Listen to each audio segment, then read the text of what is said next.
여러분 혹시 주위에서 코골이를 경험하는 분들이 있나요?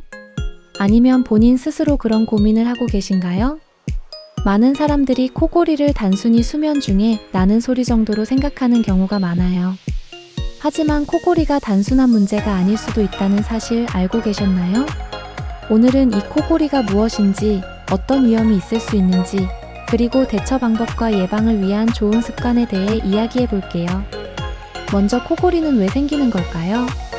코골이는 잠을 잘 때 목 근육이 이완되고 공기가 지나가는 길이 좁아지면서 발생합니다. 쉽게 말하면 공기가 목 안에서 진동을 일으키며 소리가 나는 거예요.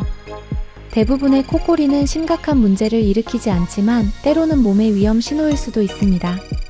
특히 수면무호흡증과 연결될 가능성이 높아요.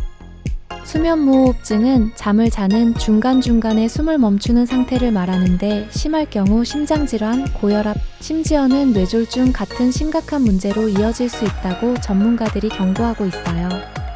미국 심장학회에 따르면 이런 수면 문제를 방치하면 심혈관 질환의 위험이 2배 이상 증가할 수 있다고 하더라고요. 그리고 중요한 건 본인만 불편한 게 아니라는 점이에요.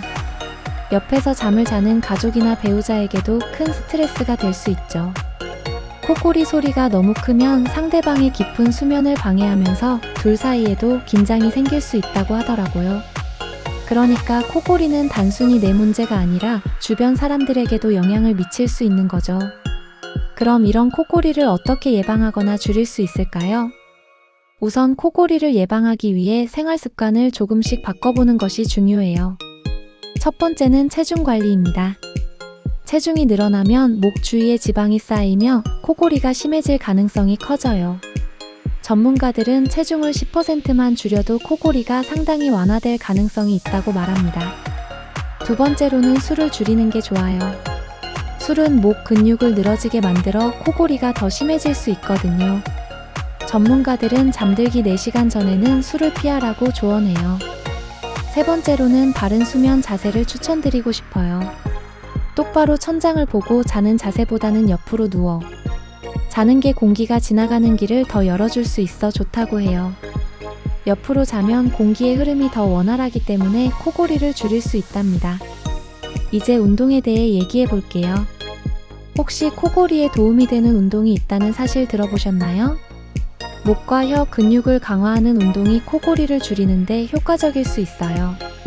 예를 들어 의도적으로 혀를 앞으로 빼서 위아래로 움직이는 운동이라든지 혀를 입천장에 붙였다 떼는 연습을 하는 건 간단하면서도 목 근육을 튼튼하게 만들어준다고 해요.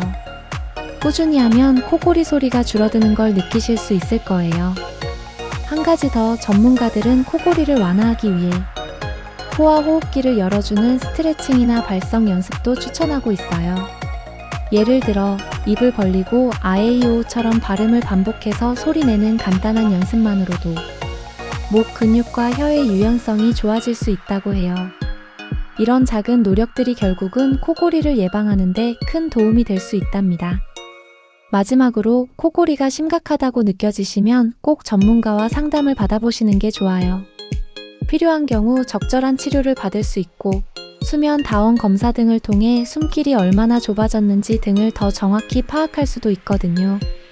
여러분의 건강뿐만 아니라 옆 사람의 숙면을 위해서라도 이런 작은 변화들과 점검들이 여러분의 밤을 더 평온하게 만들 거예요.